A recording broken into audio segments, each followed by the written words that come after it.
Yo, what up? So today I got a cool little idea that I'm stealing from Carlos Crazy, right? So he's the person I did my last interview with, if you want to go check that out if you haven't already. But what he did is he made a video where from English to Spanish, he explained some expressions, right? And it's actually something that I like to do to help improve my Spanish, actually. Like, knowing phrases, it just kind of helps. It kind of helps you say things better and get a better idea of things, though. So, like, if you want to improve your Spanish more, go watch someone that speaks Spanish explain English. I know that sounds weird, but when you hear them explain stuff, it'll make your English and your Spanish make more sense, right? So, what I'm bringing you today is 10 phrases or concepts. It's a little bit of a mix of both that come from an interview. One of my favorite artists, Lucilio, right? He's an artist in Colombia. And I like to listen to rappers, singers, and athletes do interviews because they talk more how we talk, right? So if you listen to like a newscast or something like that, they're talking like this. They're talking really slow. We have a 30% chance of rain. And it's like, yeah, it makes it more understandable and you feel like you're getting somewhere. But when you get on the street, someone's like, oh, yeah, it's 30 degrees outside, bro. It's probably going to rain hard tomorrow, bro. Like, people don't talk like they talk on the news. So you need to listen to people that talk like regular people to get better at it, right? So I got some video clips today. I just kind of picked out some random phrases I heard that maybe I didn't used to know in the past or something that I just think might help you, right? So the first thing, one of the things he says in the beginning of the interview, right? The interviewer says to Lucilio, he says, ¿Cómo estamos? Silvio, André, yo creo que todo el mundo lo conoce ya en Cartagena y todo Colombia. ¿Cómo estamos, Silvio? Bueno, mi hermano. Like, how are we today? We say that in English, right? So that's one of those things where it actually, like, kind of directly translates. It's like, how are we doing today? Yeah, you're talking to one person, but that's just what it is. Like, you know, how are we doing today? We say that in English all the time. You don't really think about it, but you're like, we're going to do this today, but you're talking to one person. Or you're like, how are we feeling today? How you doing? How we feeling? How we going? Same thing. In Spanish, you're going to say, ¿Cómo vamos? You're going to say, ¿Cómo te encuentras? Like, how do you find yourself? That one's weird, and you're just going to have to get used to it. But, yeah. ¿Cómo estamos? How are we doing today? So that's your first one. Let's move on to the second one. A phrase that he says in this interview, he says, Marcó un antes y después. Cuando tenemos esta conversación. Ese es un tema ¿no? que marcó un antes y un después en Cartagena. That one was a little tough for me to find an exact English phrase in my mind, but if I had to pick something, I would say a milestone or a turning point, a pivotal moment. Sometimes, like I said, this stuff doesn't translate directly over. You just need to find a concept that makes sense to you so that when you want to say it, it comes out a little bit easier, right? So like I said, a milestone or turning point to me is a good, I don't want to say translation, let's say interpretation of marcó or marcar un antes y después, right? Because it's marking a before and after. So when you have a hard something that marks a before and after, it's a milestone, right? Or a pivotal moment or a turning point. So super simple. We can move on from that. Now the next thing, he's getting interviewed, and this is something that's super easy to translate. You would know what this is, but I just want to talk about how you can use it, right? So buena pregunta, right? Buena esta pregunta que me has hecho. Like, Que se separen nunca. Es buena esta pregunta que me has hecho porque yo te voy a decir una cosa. A mí la gente. that's a good question you just asked me. I like responding. I like saying buena pregunta all the time, right? I say that in English too, like good question, because it allows you some time to think. Like a lot of times you stumble around or you feel like you can't answer questions because you're trying to answer it immediately, and you don't have to. Like, I have no problem talking slow in English and Spanish. Like, I don't feel like I have to talk at the speed of everyone else. I know lots of people that speak really fast in English. It's not something that I do. Unless I'm doing something like this, where I kind of already know what I'm going to say. But if you ask me a question, I'm probably going to go, let me think about that. Or, that's a good question. And I'm not going to respond immediately because I like to be precise with my words. So that's something you can do. If a question catches you off guard and you don't want to like stutter around, buena pregunta. Take your time, think a little bit, say what you're going to say. Let's move on to number 4. Again, this is more of a concept. It's not very difficult to translate, but it's something that I would say I hear a lot of beginners, and even actually, I'm not going to lie, I hear a lot of intermediate speakers make this mistake too. He says, I don't remember if he said, I think he said hay problemas, right? Toda familia, en todo negocio, en toda relación, hay problemas. Sí, hay problemas, pero... But I'm going to use the example of no hay problema. I hear a lot of beginners say, I don't even know how to say it. Say like no hay un problema, right? But that doesn't make sense. Like, it shouldn't be said like that. You're never going to hear a native speaker say it like that. And I'm going to tell you why. And it's going to make sense. And you're going to go, oh, God, I'm so dumb. That's okay. It's my dog. I already means there is or there are. So to say, like, no hay un problema, like, it's not necessary. Like, there is no problem. You're already saying no hay. There's no problem. You don't have to add an extra something in there. People also do that when they're talking about other, right? Otro, otra. They say una otra, un otro. Like, you don't have to say that. You can just say otro. Like, sometimes you hear people, if someone sings a song or they do something, they go, otra, otra, otra. They don't say like, una otra. Like, you don't have to. Like, otra, otro, they already like mean that there's something else, right? So, let's move on. Number 5. He says, en la época de... en la época de pandemia... Cuéntame lo que pueda, que eso va. No, yo te voy a contar lo que tengo que contarte. En la época de pandemia... If you look up a direct translation, I believe the época will say age.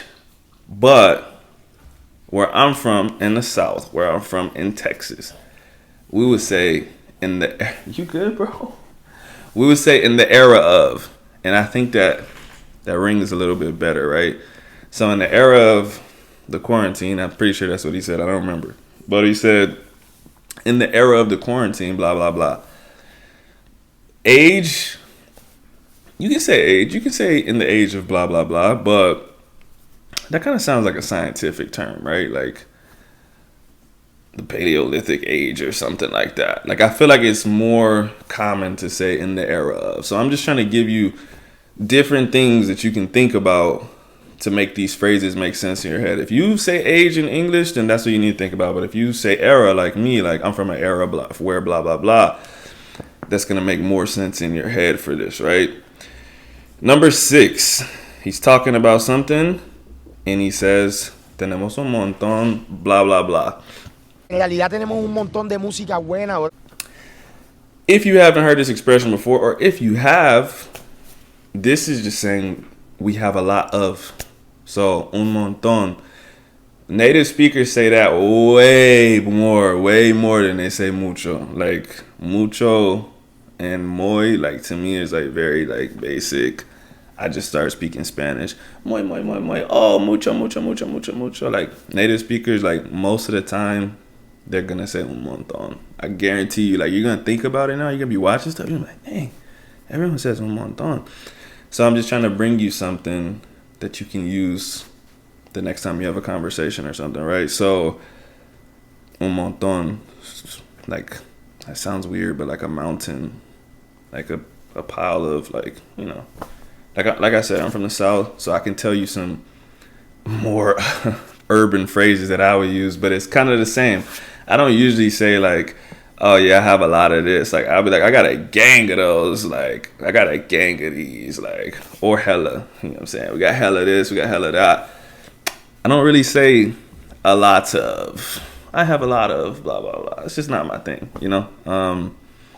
And I'm a regular person, you know. So this is how regular people talk. Like if you want to learn something, you need to learn how multiple people are gonna say things. Because if you're just like, oh, I'm gonna just stick with mucho, mucho, mucho, and someone says, tenemos un montón de blah blah blah, yeah, man, un montón. What's that? And now you're thrown off, right? So let's move on. So I actually finished this list, and then I realized that something happened with the camera. It stopped recording, so I'm gonna run back through 7 through 10. That was God telling me to go a little bit faster. Okay, so number 7, somewhere in the interview, he said, "No hemos dejado de tocar blah blah blah." Guaylo, gracias a Dios, no hemos dejado de tocar con todo. Right. So the phrase "dejar de" means to stop doing something. So if you've been saying something other than deja de whatever, deja de hablar. If you want to tell someone stop talking, deja de hablar mierda. That's if you've been saying it differently than that, you didn't know, but you're wrong, right? So I remember when I first realized that was the way to say stop. Man, I felt ashamed because I don't remember what I was saying before, but it wasn't that, and I was wrong. Okay, so if you didn't know, that's how you say to stop doing something. Dejar de whatever word, unconjugated, right? So let's move on. Number 8, he says his mom told him a phrase, persistir y no existir, right? Which is Un consejo así que tú le quieras dar a todas las personas aquí, ya sea cantante, ya sea lo que sea soñador. Persistir y no desistir. Esa es una frase que mi mamá siempre me dice. it's like I don't know if we have something in English like that. Thrive, don't just survive, something like that. I don't know, maybe I just made that up. Anyways, the point of this is not the phrase, even though it's a good phrase. The point is that in English, we do not leave words in the, what is it, gerund? I don't know the word, bro. I'm not a grammar teacher. We don't leave words in the unconjugated form when we are saying a phrase or when we're talking about like vaguely doing something, right? So we don't say we don't say to eat is not good. We say eating is not good, but you don't, in Spanish you don't say comiendo no es bueno. Like, you know what I mean? Like if I want to say like eating honey isn't good, comer miel no es bueno para ti, right? I don't say comiendo miel no es bueno para ti. It's just different. When you're not talking about someone actually doing something, you know, you're not saying this person está comiendo. Like, if you've seen my other videos, and like I said, Spanish is a very factual language. So when you're saying comiendo or hablando or whatever, then you would be talking about someone that's actually talking. Or, yeah, like, that's just how it works. Like, that's how it works. There's really nothing to say past that, right? So look it up, figure it out. If you want to say an expression, if you want to talk about the action of something, but you're not talking about a person doing it, and you start the sentence off, when the sentence starts off, like I said, comer miel no es buena o bueno para ti. Comer proteína no es bueno, right? So, yeah. Let's move on. Number 9, the expression would be dar la mano, right? Or dar una mano, or whatever. In the interview, he actually said something more along the lines of like, no sé, I don't know, ustedes siempre me dieron la mano or something like that, right? Estoy agradecido con ustedes también porque ustedes siempre me dieron la mano, o sea. Right.